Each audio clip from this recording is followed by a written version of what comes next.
What's going on, baseball fans? How you doing? So we got some bad news for the Blue Jays. Let's go talk about it.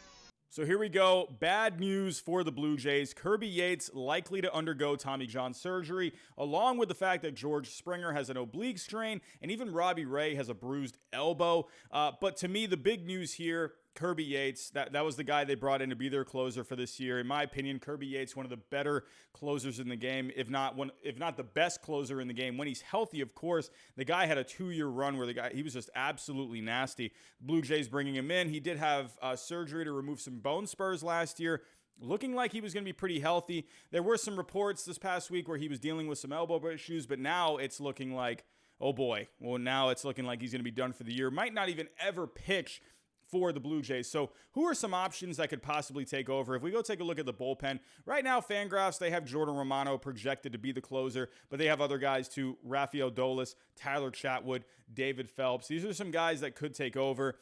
Pretty decent projected numbers. I feel like either Jordan Romano or Rafael Dolis could be the best options. If we take a look at Jordan Romano, had a pretty good year in 2020. Almost 13 strikeouts per 9, kept the walks down for the most part, kept the home runs down for the most part, a 1.23 ERA, 3.12 FIP. XFIP was really good at 2.40. And if we take a look at Rafael Dolis as well, he had himself a really good year too, 11.63 strikeouts per 9. The walks were a little high, 5.25 walks per 9, but the home runs he did keep down, so that was really good to see. And the ERA was really good, FIP was really good, XFIP was really good. I feel like one of these two options, if between Jordan Romano and Rafael Dolis, I think those two would be the best options. I feel like Tyler Chatwood, I don't know, I feel like he's not the most consistent there. I think David Phelps, he had some issues last year. I feel like you're going to see Jordan Romano, Rafael Dolis get the majority of the save chances. If I were to lean to one guy, I would probably say Jordan Romano, because the guy, for the most part, he gets good strikeout numbers. He keeps the walks down. He keeps the home runs down. Rafael Dolis, if we take a look at the advanced numbers with him, I mean, he kept the exit velocity down, the hard hit percentage down. Getting just good expected numbers all across the board. The only problem here is the walk rate. The walk rate is not great with him. He gives up a lot of walks, not a lot of spin rate on the fastball, where if we go take a look at Jordan Romano, this is a guy where he has very good velocity, a little bit better on the spin rate. The guy averages 97 miles an hour on the fastball. He's got a pretty good slider. If we go take a look at the vertical movement on his slider, over 2 inches of movement compared to the average slider in the game. I feel like Jordan Romano could be a good option. I think a little better than a Rafael Dolis, just because he does keep the walks down more than a Rafael Dolis. So could we maybe see a Jordan Romano maybe be a breakout guy this year for the Blue Jays? Maybe this could end up being a blessing in disguise for the Blue Jays. I mean, losing Kirby Yates, you never want to lose a guy of that caliber, but maybe this opens the door for a guy like Jordan Romano. Maybe he ends up being one of the better closers in the game. We'll have to wait and see. As for George Springer, the oblique strain, usually, those can be kind of finicky. I would imagine he's probably going to end up missing at least a few weeks.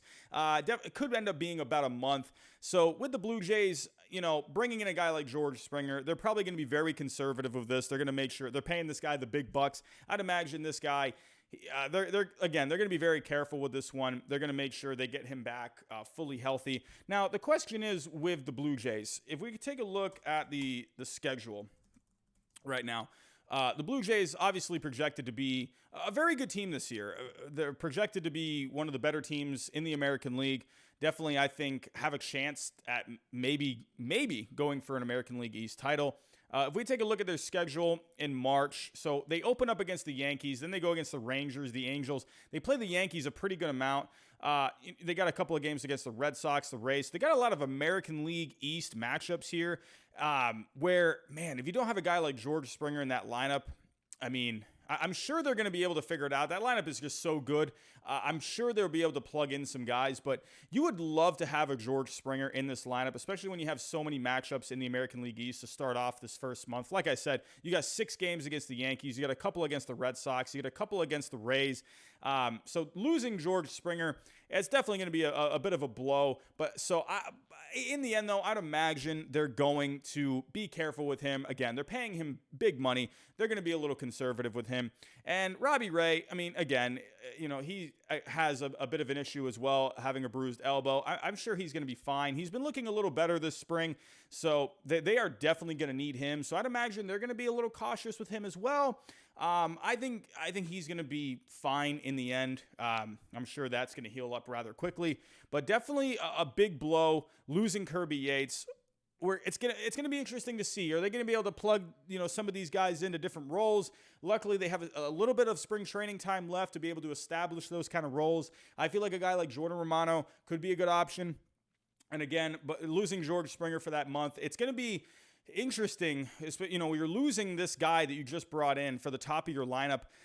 That first month, I think, is going to be very key for this Blue Jays team. Like I said, having all these matchups in the American League East, divisional matchups, and, if you are going head-to-head with teams like the Rays and the Red Sox towards the end of the year, could that maybe one game, a couple of games be the difference where, in the long run, I don't think it's going to matter too much, but it could, to where, again, maybe wild card, standings and whatnot. It's going to be interesting. Is George Springer going to be a big loss for them, for this month if he ends up being out for about, a month or a few weeks or so? But let me know what you think in the comments. What are your thoughts on this? Do you think the Blue Jays are in trouble losing Kirby Yates? Do you think they're going to be able to manage that? George Springer, do you think it's going to be a big loss for them in the end? Tell me what you think down below. But that's all I got for this video. Thanks for watching, and I'll talk to you next time.